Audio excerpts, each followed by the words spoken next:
I'm with my mate Rowan, who owns one of the adventure companies in town.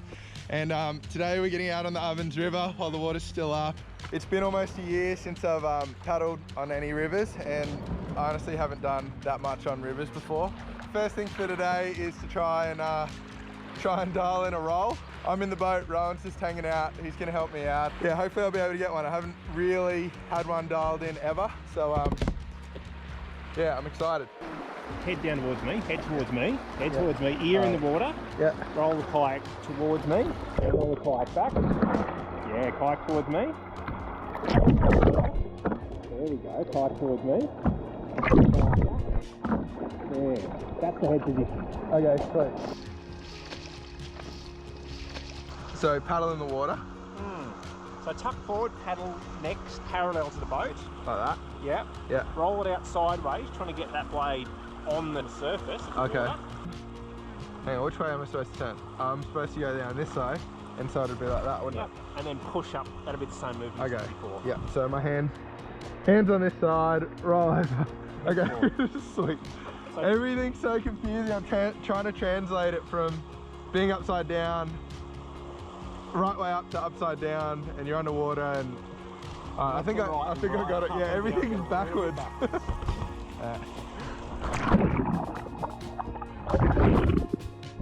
Nice, dude. I used the bottom a little bit, I'll be honest. Yeah, that's all right. Ready?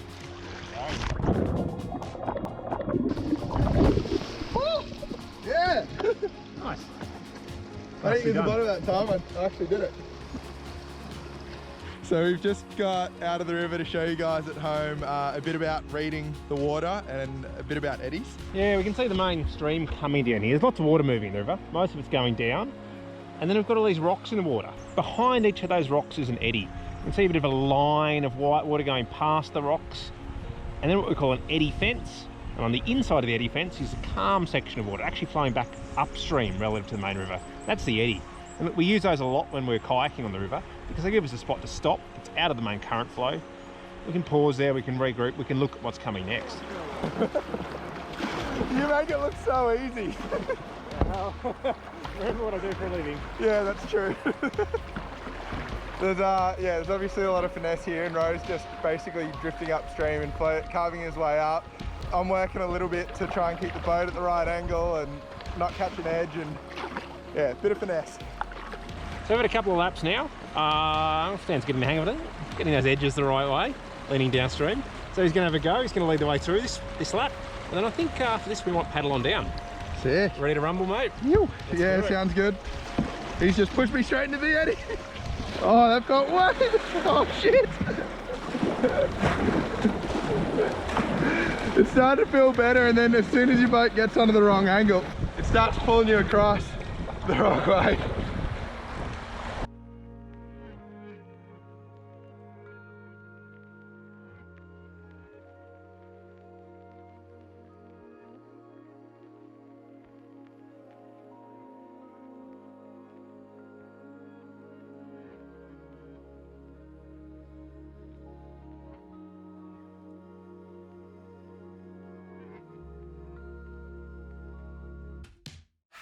One of the things to be aware of when you're on any river or moving water is strainers.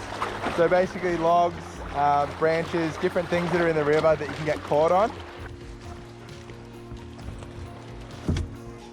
Pretty obvious risks there. If you floated in the river and you came into that, well, wouldn't be guaranteed to come out the bottom of it. So something like that, a strainer, we want to avoid. They're often on the sides of the banks. They're not usually the full way across the river like that.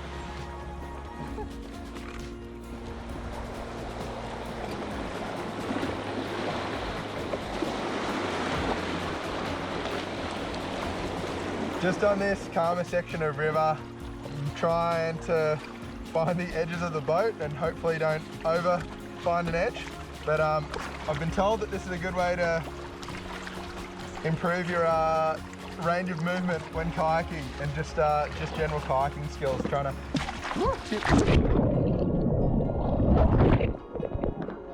tip without going all the way over. And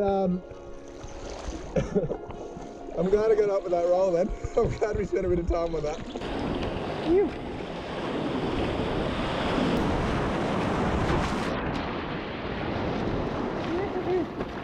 So the next section narrows up a bit. We've got a couple of nice little rapids in there. But before we get there even, we're just going to peel out of all the eddies on the way. Just get that feeling, get a practice. Stopping by the side, checking out what's next, peeling into the current, back into the eddy. So Rose just mentioned that there's a wave on this next section of the river. And he said that if the water's up enough, hopefully we'll be able to surf it. So we'll try and duck into the eddy and see if we can get in on it.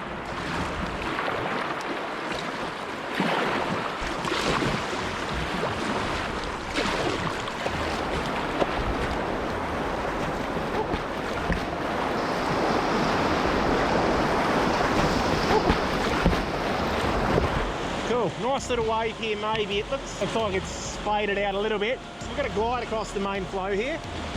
And then we don't really want to get the wave too far wrong. It's just downstream, it throws you into the rocks if you get it wrong.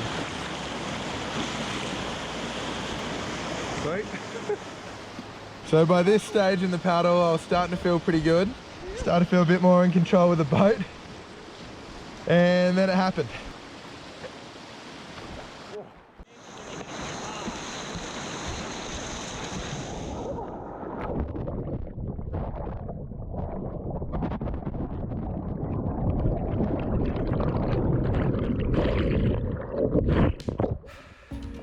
So I caught an edge and flipped and got bounced along the bottom. Good thing wearing a helmet. Definitely felt a couple of rocks bump the helmet, and then managed to roll up. So I'm glad we spent the time at the start practicing the roll, and I'm keen to have another crack, but yeah, hopefully not eat it this time.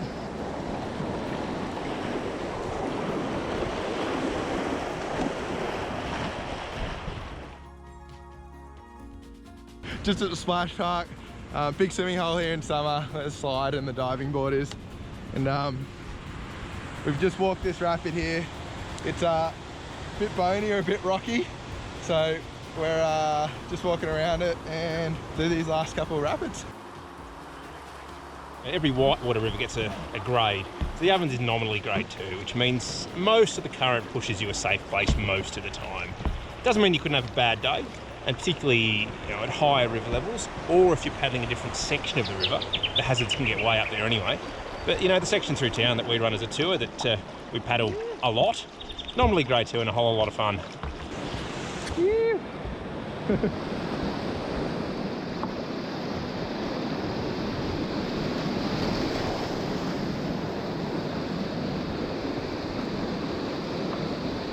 Whoa! Whoa, good one. Nice, mate. So almost slamming that last one. Got a bit wet, which is kind of refreshing. That was a lot of fun. I hope you guys enjoyed that, and we've just got a short flight to the car. We'll see you next week.